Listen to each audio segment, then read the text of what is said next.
All right, so hopefully you had a chance to take a look at these. Let's begin with number 19, 55%. That's 55 over 100, which simplifies to 11/20. As a decimal, move that decimal point to the left 2 places to get 0.55. For question number 20, we have 22%. If we want to write 22% as a fraction, we'll put 22 out of 100. 22 out of 100, when we reduce that in our calculators, will get us 11/50. 22%, if we move that decimal point to the left 2 places or take 11 divided by 50, will get us 0.22. Number 21, I did give you a hint here to maybe write the percent as 5.5%, 5.5%. So when we write it as a fraction, we'll have 5.5 out of 100. Move that decimal point to the right 1 place to get 55 out of 1,000, which then reduces to 11/200. You could write it as 5.5 over 100 and take 5.5 divided by 100. That should give you 11/200 as well. As a decimal, this is where you definitely want to write it as 5.5%. Move that decimal point to the left 2 places, will get you 0.055. Number 22, 30%. Start by writing 30 over 100. That reduces to 3/10. And then as the decimal, to the left 2 places gets us 0.3 or 0.30. Number 23, 85% will be 85 out of 100, which reduces to 17/20. As a decimal, again, move that decimal point to the left 2 places, will get us 0.85. Number 24, 28.2% is 28.2 out of 100. Move the decimal point to the right 1 place to get 282 out of 1,000. If you're not sure how to reduce that, since your calculator won't let you do it, if that happens, just divide the top and bottom by 2. Will get us 141 out of 500. As the decimal, don't just drop that percent sign. You've got to move the decimal point to the left 2 places to get 0.282. Number 25, 0.25%. Start off with 0.25 out of 100. You've got to move that decimal point to the right 2 places here, though, or multiply by 100. Will get us 25 out of 10,000. I hope your calculator will reduce this.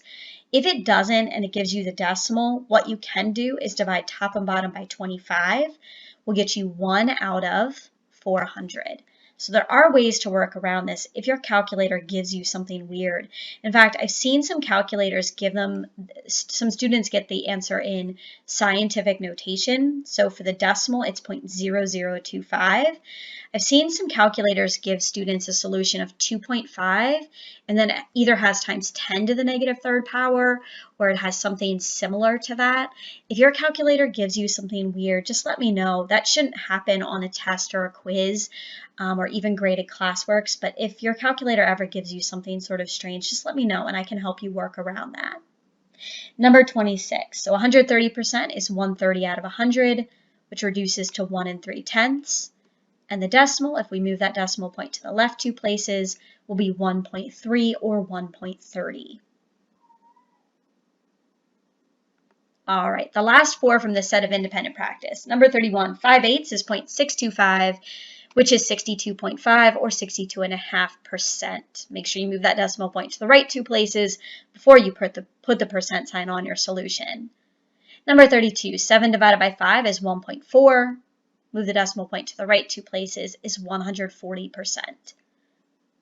Number 33, 1 divided by 6 is 0.16 with the 6 repeating. Move that decimal point to the right 2 places, we get 16.6 repeating percent. There's not a 7 at the end, even though your calculator might round it up. 3 9/10 is 3.9. Move that decimal point to the right 2 places, you get 390%. All right. So let's go ahead onto the back. We've got a table to fill in. So this is basically finding equivalent forms of numbers. So let's go ahead and get started with our first one, which is 3/4. As a decimal, take 3 divided by 4. That is 0.75.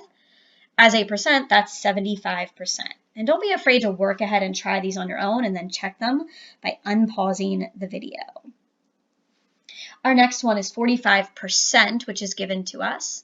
As a decimal, that's 0.45. We move that decimal point to the left 2 places. And then put 45 out of 100, which simplifies to 9/20. Our next one, we're given a decimal of 1.2, so the percent is 120%. And then put 120 over 100, which reduces to 1 1/5. You could also take the decimal and convert it to a fraction, since this is 1 2/10, and then simplify it to 1 1/5. Whatever's easiest for you. Our next one, we're given 3/8. Oh no, this is different here than we have. No, 0.8%. Sorry, I skipped one. I was going to say I'm going crazy here.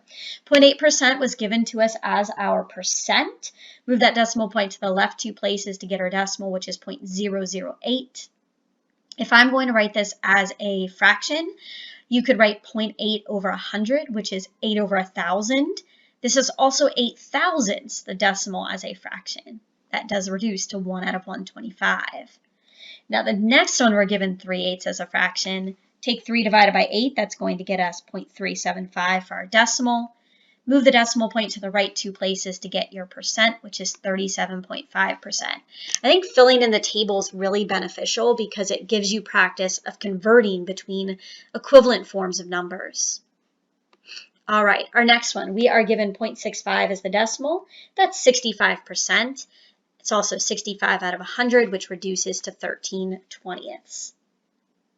Our next one, 7/12 is given. When we take 7 divided by 12, it gets us 0.583 with the 3 repeating. Don't round that at all. There is no need to round here because it is a repeating decimal. There's a way for us to write this. The directions say to round to the nearest tenth if necessary, but it's really not necessary on these. Move the decimal point to the right 2 places to get your percentage. That will be 58.3 repeating percent. Next one, we already saw this percent previously. 130% is 1.3 as a decimal, making sure you're having percent signs where you need it and not when you don't need it. And then if we're going to write this as a fraction, put 130 over 100, which reduces to 1 3/10. Or simply just look at your decimal and say, I know 1.3 is 1 3/10. All right, our last one, we are given 0.009 as the decimal. Move that decimal point to the right 2 places, that's 0.9%. You can certainly put 0.9 over 100 and move the decimal point to the right 1 place to get 9 out of 1,000. Or again, just recognize that right here in this shaded box, that's 9 thousandths, which is our fraction. All right, we have a handful of word problems to take a look at here, numbers 35 and 36, and then we'll be done with these guided notes.